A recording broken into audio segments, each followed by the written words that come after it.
Steven Universe and all associated images are property of Cartoon Network, Rebekah Sugar, and any and all other respective owners. I don't know them all. All footage in this video has been used for the purpose of critique parody under fair use. Please support the official release.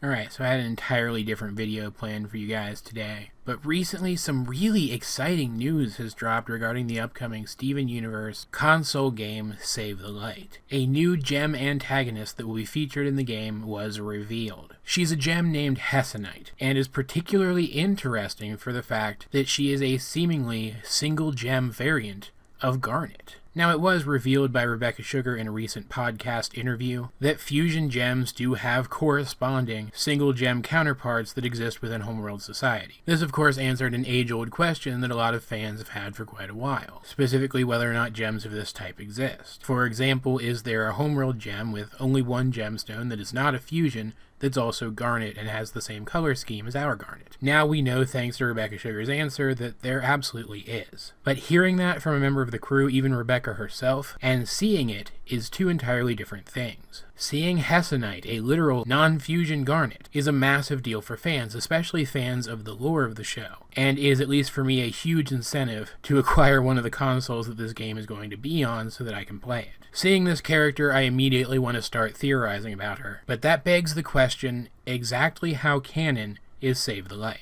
Would it be appropriate to take details from this game, up to and including character designs, and apply them to theories about the overall lore of the series? So that's the purpose of this video. We're going to analyze the canonicity of Save the Light and determine an answer to that question. I think the biggest problem with taking this game as canon is that based on some of the promotional images that we've gotten of it, it clearly takes place before the Wanted special, as Lars is shown not to have his post-Wanted pink skin. This presents a problem as the antagonists of this game would have interacted with the crystal gems prior to the current episode of the series, and yet we've never heard about them. Hernândez is not the only gem antagonist in this game. The other gem antagonist that has been revealed at this point is a second Peridot, nicknamed Squaridot due to the shape of her hair. Meeting two Homeworld gems prior to Aquamarine and Topaz would be a major event, and you would expect those two relatively recently encountered gems to be mentioned when Aquamarine and Topaz first appear. Fans of filler-heavy anime series in particular will recognize the phenomenon that I'm attempting to describe here. The show version of the characters do not and will not ever mention these characters because the show version of the characters never encountered them. Similar to how, for example, the manga versions of Goku and his friends from Dragon Ball Z have not and never will mention characters like Garlic Jr., who existed only in filler arcs, because they never actually encountered them, whereas the show versions and the movie versions of the characters did. In this analogy, the game versions of Steven and his friends are analogous to the show and movie versions of Goku and his friends. We see this a bit in the Steven Universe comics as well. A whole bunch of stuff happens in the comics that the characters never mention again in the show because the characters in the show never experienced those things. The comics are a different level of canon than the show itself, a sort of stage 2 canon, where we as fans are supposed to accept that the events of the comics happened, unless at some point down the line the show contradicts that particular comic. To determine if Save the Light is this same sort of Stage 2 canon, it's best to look at the preceding game in the series, Attack the Light, which was, if I'm not mistaken, a mobile game rather than one for console. Attack the Light is perhaps even more egregious regarding how arguably poorly it fits within canon, as it introduces an entire new type of gem monster that we have never seen before and will never see again, at least within the continuity of the show. If I'm not mistaken, these creatures will be appearing again in Save the Light, in one form or another, so there is continuity between the two games. But as the details from the games have never made the transition into the show, my bet would be that both Attack the Light and Save the Light are also this Stage 2 canon, and Ian Jones-Cordy seems to agree with me. In fact, he stated outright that Attack the Light is intended to be Stage 2 canon, like the comics, meaning that Save the Light logically would be as well. But that still doesn't answer the question of whether or not the design of Hernândez, for example, is canon. We can take for granted that the existence of a single gem, non-fusion variety of Hernândez does exist,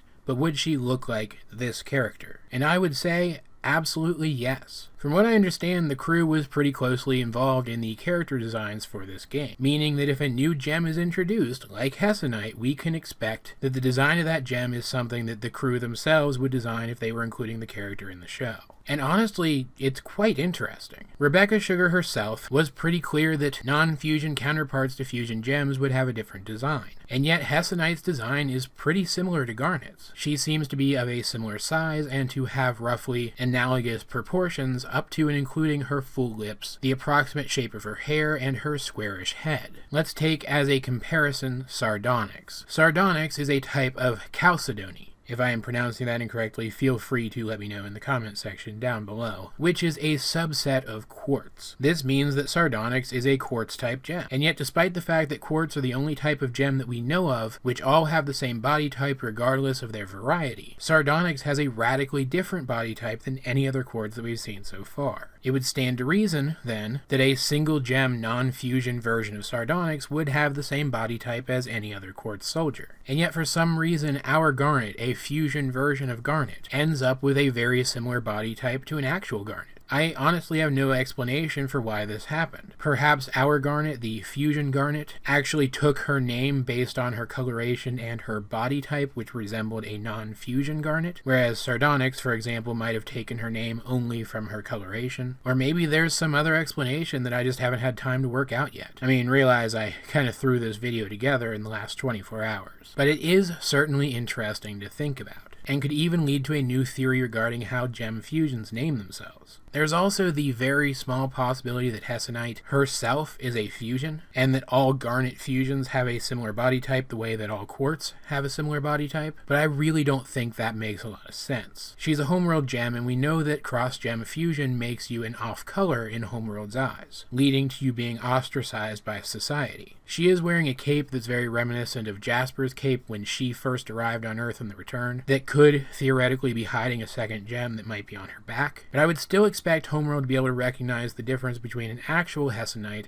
and a fusion Hessonite. Not to mention that claiming that Hessonite might be a fusion is just a rehash of the old Jasper fusion theory, and we all know how that turned out. Overall, I'm really looking forward to seeing how the story of this game plays out, and what role Hessonite plays specifically in its overall plot. Maybe details will be revealed which suggest to us why she and Garnet look so similar, or maybe her resemblance to Garnet will even be outright explained in the game. Or maybe it'll be neither, and I'll be making another theory about this character at some point in the future. It's even possible that we'll see a non-fusion Hessonite in the show with a completely different design, and this one will be completely invalidated. Still, to answer the question originally posed by this video, while I am treating the story of the game and the encounter between this Hessonite and the crystal gems as Stage 2 canon, at this point, at least, I am treating Hessonite's design as Stage 1, comparable to the series itself. What do you guys think of that? Do you agree with my assessment? Or do you think that I'm lending this character's design too much weight? Let's get a discussion going in the comment section down below. Either way, this has been AJ22, and I will talk to you guys